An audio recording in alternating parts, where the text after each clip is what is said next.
का फ़ैसला किया और सबसे पहले पंजाब कैटल मैनेजमेंट के एमडी या चीफ़ ऑपरेटिंग ऑफिसर हसीब साहब के दफ्तर में वफद की सूरत में बहुत मुश्किल से उनसे मुलाकात की और बकर मंडी ठेकेदार की तरफ से होने वाले जुल्म, ज़्यादती और बत्ताखोरी की तफसील बयान की और सबूत भी दिए, मगर हसीब साहब ने बिना मौके की तफ्तीश किए इंक्वायरी किए हम पर ही चढ़ाई कर दी कि बकर मंडी में बुध के अलावा कोई पर्ची नहीं चल रही और हमें अपने दफ्तर से निकल जाने को कहकर फ़ोन पर लग गए।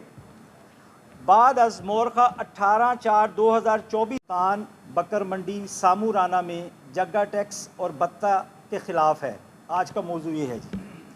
और तफसील ये है कि लियाकत अली बकर मंडी मुल्तान का ठेकेदार है, जिसका ठेका 1 जुलाई 2023 से 30 जून 2024 तक है। ठेके के मुताबिक ठेकेदार लियाकत अली पाबंद है कि वो सिर्फ़ और सिर्फ बुध वाले दिन 100 रुपये के हिसाब से एंट्री फ़ीस फ़ी जानवर ले सकता है और वहीकल गाड़ी पार्किंग फ़ीस बामुताबिक शेड्यूल वसूल कर सकता है, मगर ठेकेदार MD/चीफ़ ऑफिसर ऑपरेटिंग मुल्तान की मुल्तान हसीब साहब की आशीर्वाद से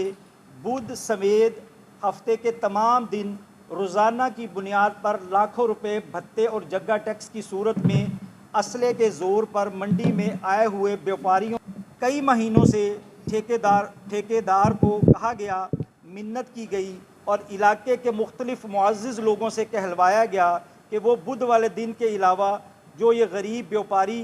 से अपने कॉन्ट्रैक्ट के ख़िलाफ़ भत्ते की पर्ची वसूल कर रहा है उससे बाज आ रहा है और बुध वाले दिन 100 रुपये की बजाय 200 रुपये और दीगर फ़ीसों को भी 6 से 8 गुना इजाफे के साथ वसूल कर रहा है, जो कि जुल्म और ज़्यादती है।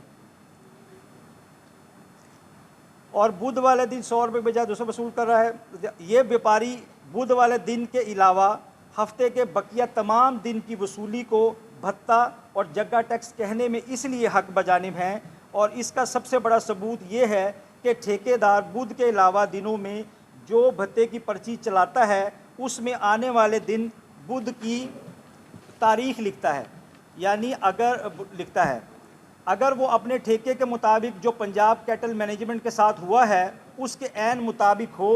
तो वो जिस दिन पर्ची ले रहा हो तो उसी दिन की तारीख़ भी लिखे। इस तमाम बुनियादों की रोशनी में हम तमाम व्यापारी जो यहाँ मौजूद हैं या जो यहाँ मौजूद नहीं भी हैं उसको भत्ता और जग्गा टैक्स कह रहे हैं। तो आखिरकार इस भत्तेखोरी के ख़िलाफ़ इन गरीब और पिसे हुए तबके ने मिलकर इस